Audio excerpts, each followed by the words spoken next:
Hello everyone. आज हम करने वाले हैं आर्टिकल्स फॉर क्लास 4। स्टार्ट करते हैं।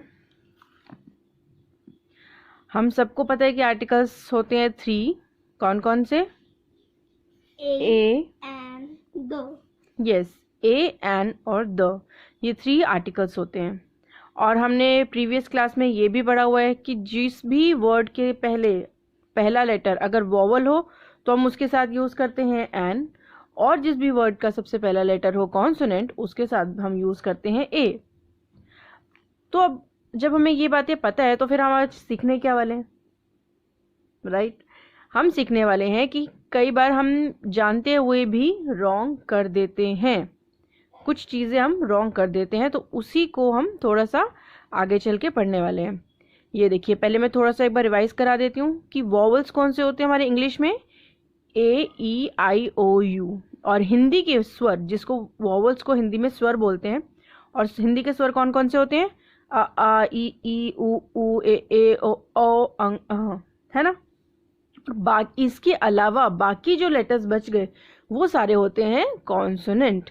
और हिंदी में भी सेम होता है कि ये स्वर के अलावा जो सारे बच जाते हैं वो सारे होते हैं व्यंजन। ठीक है, तो इंग्लिश में जो है कॉन्सोनेंट बोलते हैं और उन्हीं को हिंदी में व्यंजन बोलते हैं। इंग्लिश में इनको बोलते हैं वॉवल्स और हिंदी में बोलते हैं इनको स्वर, जिससे इनकी साउंड निकलती है। जैसे कि हमने जब हम नर्सरी से स्टार्ट करते हैं, रीडिंग करना स्टार्ट करते हैं, तो हम 3 लेटर 4 लेटर वाले वर्ड शुरू करते हैं। तो कौन से होते हैं? ए साउंड वाले, फिर ई साउंड वाले, आई साउंड वाले, यू साउंड वाले, ऐसे वर्ड स्टार्ट करते हैं रीडिंग करना। क्या हमने कभी एम साउंड वाले वर्ड्स पढ़े? नो। कभी I sound sorry L sound वाले पढ़े? नहीं। कभी टी साउंड वाले? नो, क्योंकि ये सारे साउंड्स नहीं है, ये कॉन्सोनेंट है। उसी तरह जब हम हिंदी में वर्ड्स लिखना शुरू करते हैं तो हमेशा मात्राएं सिर्फ इन्हीं स्वरों की होती हैं। कभी कोई क की मात्रा देखी है कि क की मात्रा होती है कोई? नहीं। क्या प की मात्रा देखी है? नो। र की मात्रा? बिल्कुल भी नहीं, क्योंकि वो सारे स्वर नहीं होते, उनकी मात्राएं नहीं होती, वो व्यंजन होते हैं। तो ये समझ लेंगे तो अब हमें करना इजी हो जाएगा। आप देखते हैं, एक बार छोटी सी प्रैक्टिस करके देखते हैं। जैसे मैंने यहाँ पर कुछ वर्ड्स लिखे हैं, अब हमें बताना है कि इसके आगे क्या आएगा, ए या एन। ठीक है, आप बताएंगे। फर्स्ट है अननोन गाय, तो अननोन गाय के आगे क्या आएगा, ए या एन? And. एन आएगा। ओके गुड, एन आएगा। क्यों आएगा एन? क्योंकि अननोन का जो फर्स्ट लेटर है वो कौन है? You. वॉवल यू है। नेक्स्ट एजुकेटेड पर्सन, अब इसमें क्या आएगा? And. इसमें भी एन आएगा। वेरी गुड, क्योंकि एजुकेटेड पर्सन का ई जो है वो वॉवल है। नेक्स्ट है यूनिफॉर्म, अब यूनिफॉर्म में क्या आएगा? And. एब्सोल्युटली रॉन्ग, यही ट्रिक बतानी थी मुझे, यही हम मिस्टेक करते हैं। तरीका वही है करने का, लेकिन जहाँ मिस्टेक होती है वो यही है कि हमने देखा यू जो फर्स्ट लेटर है फॉर्म यूनिफॉर्म का वो है यू, और यू होता है वॉवल, तो हम इसके आगे लगा देंगे एन, जो कि बिल्कुल रॉन्ग है। वो कैसे रॉन्ग है वो मैं आपको बताती हूँ। हमने अभी ऊपर पढ़ा कि जब भी किसी वर्ड की पहली साउंड वॉवल होती है, हमें पहला लेटर नहीं देखना, हमें उसकी साउंड देखनी है। हमने बोला अननोन, अ की साउंड आई, यानी कि वॉवल की साउंड आई, हिंदी में स्वर की साउंड आई ना। इसीलिए हमने इस पे लिखा एन। एजुकेटेड, ए की साउंड आई, यानी कि ये है ए की साउंड आई, और इंग्लिश में भी ए की साउंड आई, इसीलिए हमने लिखा एन। लेकिन जब हम बोल रहे हैं यूनिफॉर्म तो आया य, फर्स्ट लेटर की साउंड क्या आई? य। और य, क्या यहाँ पे कोई य है? क्या यहाँ पे कोई य की साउंड आ रही है? नहीं आ रही। इसका मतलब य जो है वो ना तो वॉवल है ना ही स्वर है, और इसी वजह से हम यहाँ पे लगाएंगे ए, यानी अ यूनिफॉर्म, ना कि एन यूनिफॉर्म। समझ में आया? ठीक है। अब नेक्स्ट है एम। अब बताएंगे आप एम के साथ क्या आएगा? जल्दी जल्दी बताओ, जल्दी जल्दी, एम के साथ क्या आएगा? फटाफट जल्दी, इतना टाइम नहीं। A. अ क्यों आएगा? MBBS कैसे आएगा?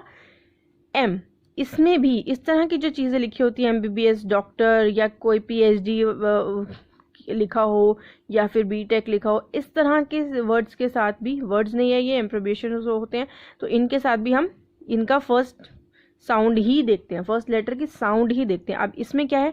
एम कैसे लिखते हैं हम हिंदी में? अगर हम लिखेंगे एम, ये लिखा हमने एम, तो एम का फर्स्ट ये क्या है? ए, यानी कि स्वर, यानी कि ए, तो इसके आगे हम क्या लगाएंगे? एन MBBS, है ना। अब हमें ये नहीं देखना कि अरे एम है, ये तो दिखने में तो एम है, तो ये वॉवल नहीं है, तो ये कॉन्सोनेंट है, तो हम ए लगा देते हैं, तो वो रॉन्ग हो जाएगा, राइट।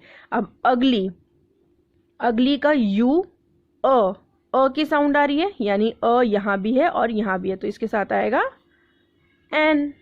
क्लियर? तो अब मैं आई होप कि आपको ये कॉन्सेप्ट समझ में आ गया कि हमने किस तरह से एन और ए का यूज करना है।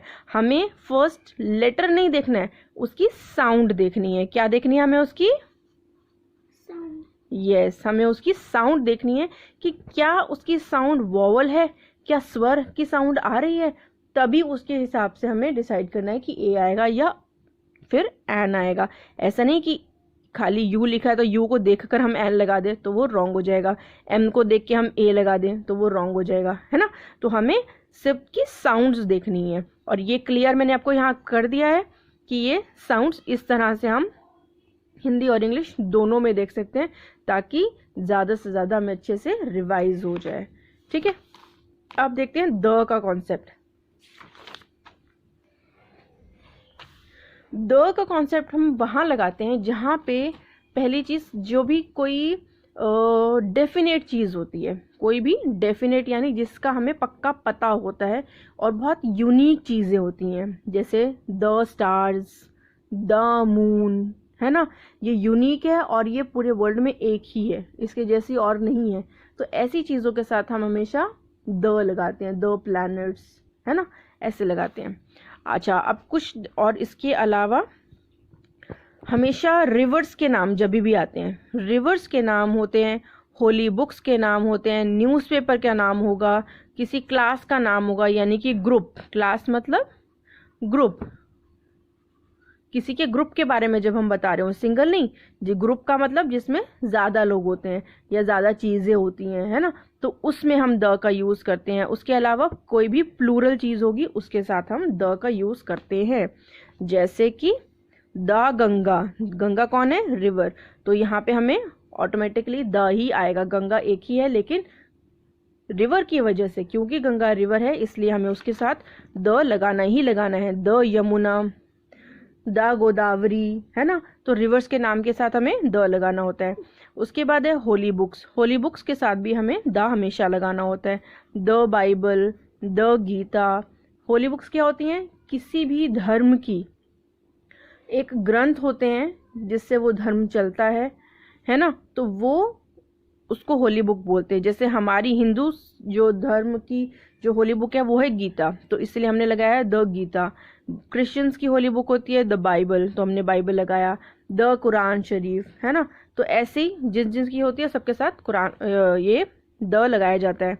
द, अब देखो जैसे हमने बोला डॉग, तो डॉग अ डॉग होता है क्योंकि वो एक सिंगल डॉग है। लेकिन जब डॉग्स होंगे, ग्रुप होगा डॉग्स का, ज़्यादा डॉग्स होंगे, तो हम बोलेंगे द, तो इसके आगे आएगा द, क्योंकि वो एक ग्रुप बन गया। तो द काउज, द कैमल्स, इस तरह से ग्रुप्स के बारे में बात करेंगे। द स्टूडेंट्स, है ना, द स्टूडेंट्स, ग्रुप ज़्यादा हो गए, स्टूडेंट एक और मैनी स्टूडेंट्स, तो मैनी के साथ हमेशा द का यूज होगा। उसके अलावा द बुक, अब द बुक नहीं होता, अ बुक होता है, लेकिन अगर बुक्स ज़्यादा हो गई तो द बुक्स हो जाएंगी। फ्लावर्स ज़्यादा हैं तो द फ्लावर्स हो जाएंगे, है ना। तो ये सारी ऐसी चीज़ें जिनके साथ द लगेगा ही लगेगा।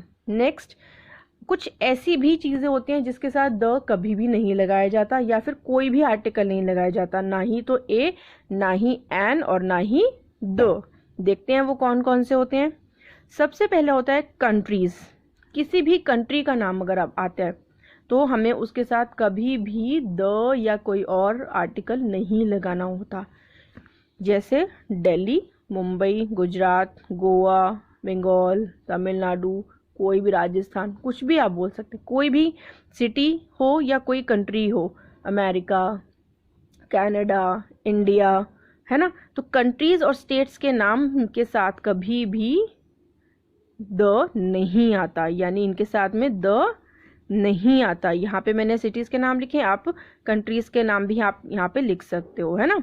जैसे इंडिया, इसके साथ भी द नहीं आएगा, या फिर कनाडा, इसके साथ भी नहीं आएगा। जैसे हम बोलते हैं आई लिव इन दिल्ली, तो हम ये बोलते हैं आई लिव इन अ दिल्ली या I live in the Delhi, no, I live in Delhi. तो दिल्ली, बॉम्बे, मतलब सिटीज और कंट्रीज किसी के भी साथ में द नहीं आता। नेक्स्ट है लैंग्वेजेस। लैंग्वेजेस के साथ भी द या कोई और आर्टिकल नहीं आता। जैसे हिंदी, इंग्लिश, मराठी, गुजराती, बंगाली, है ना, कोई भी लैंग्वेज हो, किसी के साथ भी द नहीं आता। नेक्स्ट, किसी का नाम, माई नेम इज गरिमा, क्या ये लाइन सही है?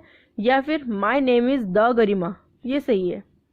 यस, द नहीं आता। किस, माई नेम इज राम, ये सही है। My name is the Ram, ये रॉन्ग है। या फिर एन राम या अ राम, ये सब रॉन्ग है। तो किसी भी नाम के साथ, किसी के भी नाम के साथ द या कोई और आर्टिकल नहीं आता। उसके अलावा है स्ट्रीट्स, कोई भी गली का नाम, जैसे अगर आप बताते हो कि भी मैं इस गली में रहता हूँ, या गली के भी नाम होते हैं, स्ट्रीट्स के नाम होते हैं, उनके साथ भी कोई आर्टिकल नहीं आता, कभी भी नहीं आता, राइट। तो ये था आज का कॉन्सेप्ट। आई होप आपको अच्छे से समझ में आया होगा। अगर आपको कोई भी इसमें डाउट अगर अभी भी लगता है तो प्लीज़ आप कमेंट करके बताइए, मैं उसका आंसर दूंगी। और कोई और पर्टिकुलर वीडियो पे आप चाहते हैं कि वीडियो बनाऊं तो प्लीज़ कमेंट करके ज़रूर बताएं। और वीडियो को लाइक, शेयर, कमेंट और सब्सक्राइब करना बिल्कुल भी ना भूलें, राइट। और नेक्स्ट वीडियो जो आने वाली है वो आने वाली है आर्टिकल्स के ऊपर वर्कशीट की। तो please be ready with the worksheet.